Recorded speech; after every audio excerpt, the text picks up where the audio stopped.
আসসালামু আলাইকুম। আরও একবার ইরানের জন্য প্রত্যেকের কাছে দোয়ার প্রার্থী। আহ, আমার এই নিউজে হয়তো ইরানের কিছু যাবে আসবে না, আমি এর আগের ভিডিওতে বলছি। তবে এই ভিডিওগুলো যারা দেখবেন, যারা শেয়ার করবেন, আমাদের একটা সম্মিলিত সামরিক, আমি এটাকে সামরিকই মনে করি, যে একটা শক্তি আছে, এটা হচ্ছে কি দোয়া। ধরেন পৃথিবীতে যে কোনো মানুষ যে কোনো মানুষের জন্য দোয়া করতে পারে। একটা যুদ্ধ যখন হয় সেখানে দোয়ারও কাজ লাগে, মেশিনেরও কাজ লাগে। আমরা হয়তো মেশিন দিতে পারবো না, বাট ভিডিও শেয়ারের মাধ্যমে আপনি একটু দোয়া করবেন, ইনশাল্লাহ আল্লাহ যেন ইরানকে সহযোগিতা করে। কারণ ট্রাম্প এই মুহূর্তে সর্বশেষ যে ঘোষণা দিয়েছে, এই ঘোষণাটা খুবই সাংঘর্ষিক। এমনকি আমার ধারণা এখান থেকে পুরো মধ্যপ্রাচ্য জুড়ে যুদ্ধ আপনার শুরু হতে যাচ্ছে। ট্রাম্প বলছে যে আসল অভিযান নাকি এখনো ইরানে শুরুই হয় নাই। তো কেমন হইতে পারে? বলতেছে এটা জাস্ট ট্রেইলার ছিল। কার মাধ্যমে? ইসরায়েলের মাধ্যমে।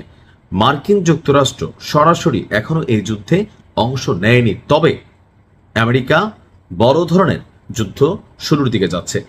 এমনকি প্রয়োজন পড়লে ইরানে স্থল সেনা পাঠানোরও বিষয়টি তিনি আপনার নাকচ করছেন না। অর্থাৎ এখন যেটা চলতেছে আকাশে ক্ষেপণাস্ত্রের মাধ্যমে, বাট যদি প্রয়োজন পড়ে তারা সেখানে আমেরিকান ফোর্স ঢুকাবে। তবে আমার মনে হয় ওই যুদ্ধটা জমবে, তবে আমি জমাজমের পক্ষে না বাস্তবতা যেটা।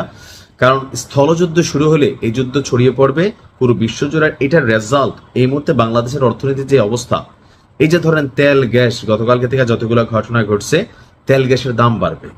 এরপর হচ্ছে রাশিয়া ইউক্রেন যুদ্ধের পর গরুর যে খাবারগুলো ছিল, ভুসি আর বিভিন্ন জিনিস যেটা ভুট্টা থেকে তৈরি হইতো, সেগুলো কিন্তু সারা বিশ্ব জুড়ে আপনার দাম বাড়ছে। সো বাংলাদেশের ইকোনমি এটা নিতে পারবে না। এরকম সার্বিক কারণে এই যুদ্ধ বড় আকারে যাওয়ার সুযোগ নেই। ইরানে যুক্তরাষ্ট্র এবং ইসরায়েলের যৌথ হামলার তৃতীয় দিনে আপনার নিউ ইয়র্ক পোস্ট একটা সাক্ষাৎকার নিয়েছিল ট্রাম্পের, যে হোয়াটস নেক্সট, মানে এরপরে কি। তো তার বক্তব্য হচ্ছে ইরানে মার্কিন স্থলসেনা পাঠানো নিয়ে আলোচনা আছে। আর এই ক্ষেত্রে আমার কোনো দ্বিধাদ্বন্দ্ব নেই। অন্য প্রেসিডেন্টরা যেমন বলেন স্থলভাগে কোনো সেনা মোতায়েন করা হবে না, আমি তা বলি না। আমি বলি সম্ভবত স্থলসেনা প্রয়োজন নেই, অথবা যদি প্রয়োজন হয় তাহলে আমরা তা পাঠাবো।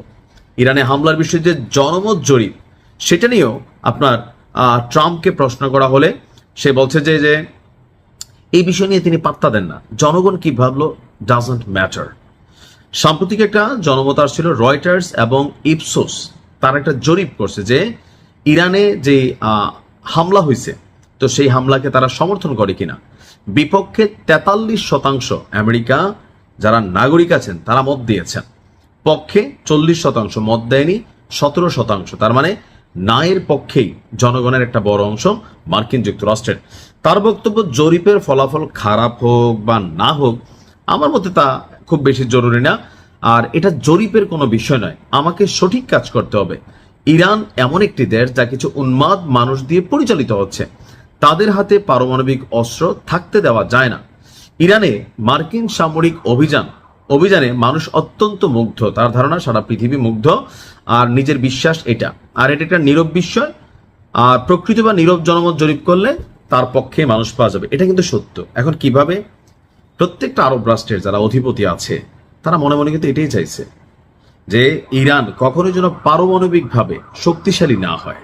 যদি হয় তাহলে আরবরা ইরানকে একসময় বস মানতে বাধ্য হবে, আর পশ্চিমা রাষ্ট্রগুলো তো চাচ্ছেই না।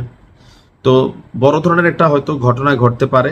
ইরান যেভাবে পাল্লা দিয়ে লড়াই চালিয়ে যাচ্ছে, ট্রাম্পের যে ইগো প্রবলেম, সেখান থেকে সেই ঘটনা ঘটাইতেও পারে। তবে হয়তো একটু সময় লাগবে, দেখা যাক কি হয়। ভালো।